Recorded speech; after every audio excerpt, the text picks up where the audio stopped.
Hepatitis B থাকলেও অনেক মানুষ দীর্ঘদিন কোনো উপসর্গ ছাড়াই থাকতে পারবে। হ্যাঁ,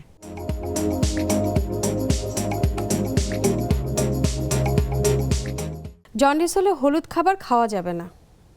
নো, মিথ্যা। আখের রস খেলে জন্ডিস ভালো হয়। না, মিথ্যা। জন্ডিসে গোসল করা যাবে না। না, এরকম কিছু নাই। করা যাবে। করা যাবে, গোসল করা আচ্ছা, যাবে। জন্ডিস হলে শুধু গ্লুকোজ খেলেই হবে। না, এরকম কিছু নাই। জন্ডিস মানে লিভার নষ্ট। না, হেপাটাইটিস বি শুধু অনিরাপদ যৌন সম্পর্কেই ছড়ায়। হেপাটাইটিস বি, হ্যাঁ। না, শুধু ওইটা দেয় না, রক্তের মাধ্যমেও ছড়ায়। হেপাটাইটিস বি এর টিকা একবার নিলেই সারা জীবন সুরক্ষা পাওয়া যায়। না, এরকম না, এটা চেক করতে হবে। চেক করতে 5 বছর 5 বছর পর check পর। করতে হয়। হেপাটাইটিস সি এর টিকা আছে। না, হেপাটাইটিস সি টিকা নেই। জন্ডিস হলে সম্পূর্ণ বিছানায় শুয়ে থাকতে হবে। না, সব ধরনের জন্ডিসে এটা না।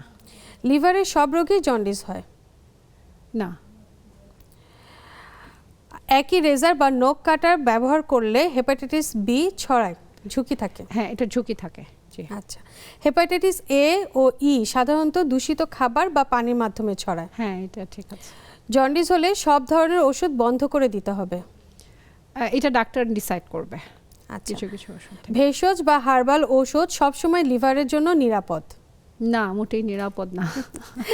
লিভারের বাইরে অন্য সমস্যার কারণে জন্ডিস হতে পারে। হ্যাঁ, হতে পারে। সিস্টেমিক আরও অনেক ডিজিজে লিভারের সমস্যা হতে পারে। পিত্তথলিতে পাথর হলেও জন্ডিস হতে পারে। হতে পারে যদি পিত্ত নালীতে চলে আসে পাথরটা। আচ্ছা, নবজাতকের জন্ডিস সবসময় বিপজ্জনক। না, সবসময় বিপজ্জনক না। আচ্ছা, বিলিরুবিন বেড়ে গেলে হেপাটাইটিস হয়েছে। না, বিলিরুবিন বেড়ে গেলে জন্ডিস হয়, চিন্তা করা হয়, তারপরে ওটা আমরা ফাইন্ড আউট করি। আচ্ছা, ফ্যাটি লিভার থাকলেই জন্ডিস হবে। না, এরকম কিছু না। হেপাটাইটিস বি থাকলেও অনেক মানুষ দীর্ঘদিন কোনো উপসর্গ ছাড়াই থাকতে পারবে। হ্যাঁ, থাকতে পারবে। একবার হেপাটাইটিস বি এর টিকা নিলে সাধারণত নির্ধারিত ডোজ সম্পন্ন করাই গুরুত্বপূর্ণ। ডেফিনেটলি টিকা সম্পূর্ণভাবে শেষ করতে হবে। সম্পূর্ণভাবে শেষ করতে হবে।